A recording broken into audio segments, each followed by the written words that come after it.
I'm Mr. James from Charm City Karate. This is our technique series. We're going to do guns today, so we put together all the gun disarms in one nice video for you. So, you have 3 basic front disarms, a rear disarm, and then we're going to do a long gun disarm. As we go through, you're going to have nice little links to the actual techniques that the disarms work in. Your first disarm is an inside disarm. What that means is we're going to disarm it to the inside of Max's body. So you got this gun up against you or close enough to reach without having to take a step. You're going to take your outside hand, you're going to pivot your body offline, because if this thing goes off and you're standing in front of it, you don't get to do a disarm. All right? You're going to pivot your body offline, your hand's going to come up and push this thing away from you. You notice my feet don't move. You move your feet, you die. Push this offside. You're going to bring your free hand up, push the gun towards him.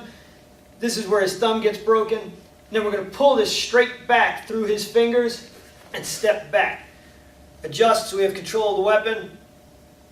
If you need to, you can shoot him. All right? So one more time. Pivot, take control, step back. A lot of times, somewhere in there, he'll shoot himself. Oops, see it? This hand comes up, pivot, drive, step back. And now you have an outside gun disarm. This is called an outside because it's going to go to the outside of his body. Okay? So you bring your inside hand up. You're going to pivot again. Push this to the outside of your body. Free hand comes up, makes contact with the barrel, it rotates it this way. Okay? And then you're going to pull towards his thumb. Here, same thing. All right? All right? So, you're doing the outside. You're going to push this so you get offline. Drive the gun towards him. Step back. Then you have an immediate gun disarm.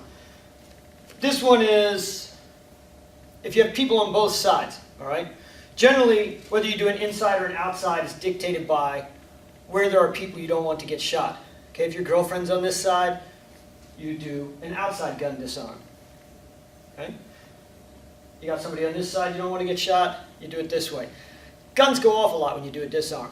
If you got people on both sides, you got to keep it all right here. So this one, what happens is your free hand, your weak hand, I guess you would say, is going to drop on top of his arm, kind of like a wet towel. Your good hand's going to come up underneath. You're going to use the V of your hand underneath the barrel. You're going to drive it straight up. Now the problem here is this is going to stay on your center line. So what you have to do is drop off to the side like you're slipping a punch. So this is going to come down, this is going to come up, just like that. And then you're going to punch this into the ground. As you can see, it's not very comfortable for Mr. Max.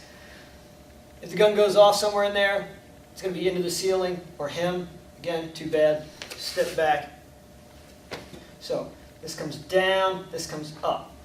Here, punch down, step back.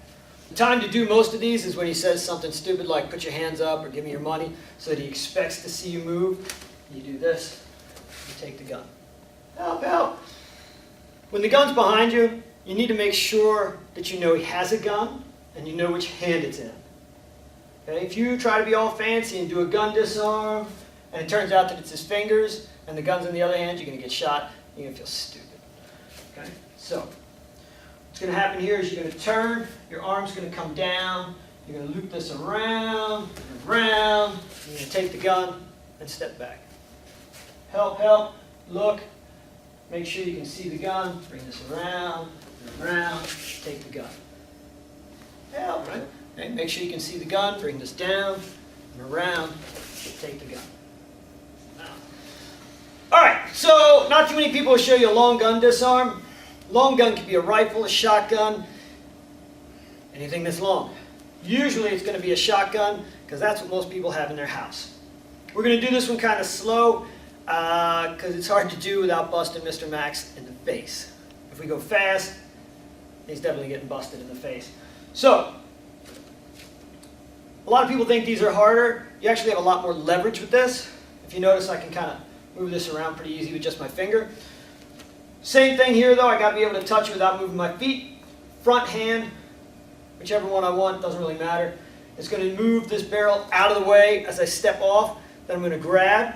I'm going to step in, grab in between his two hands, close to his body. I'm going to push up and roll both my hands, and that's going to take it's going to take the stock of the weapon and slam it up into his head.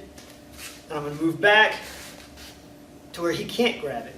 So from here, you're going to turn, move this off, step in, rotate, and punch up. Step back, reverse the weapon. Same basic procedure. Move the weapon offline. Step in. This time you're going to come up between his arms here. Punch through. Step back. Okay? So pivot here. Step up. Punch through. Step back. Okay? So one time to the inside. You're going to pivot. Step. And then shoot this up into his head. Step back. Then we're going to go to the outside this time. So you're going to pivot here, step, punch this up through, and step back, sir. All right, so I'm Mr. James at Charm City Karate. There are your gun disarms. Practice. You want to do those 1,000 times slow for every time you're going to do it fast. Hope you enjoy them. We'll see you in class.